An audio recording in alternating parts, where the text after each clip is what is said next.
அருள் சேர்க்கும் வானோர்கள் போற்றும் தலைவன்.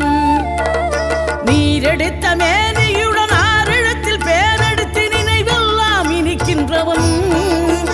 நீ ஓரெழுத்து ஆயுதமாய் ஒளிகின்ற வேலெடுத்து உறுதுணையாய் வருகின்றவன்.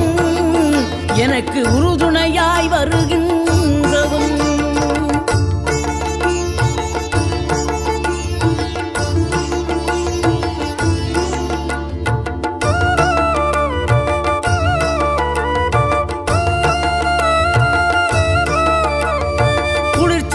தென்றலிலே மகிழ்ச்சியுடன் விண்ணதிலே பறக்கும் உந்தன் சேவர் கொடிய மனத்தளர்ச்சியின்றி தன்னை மறந்து மலர்ச்சியுடன் தனிகையில் நடம் புரி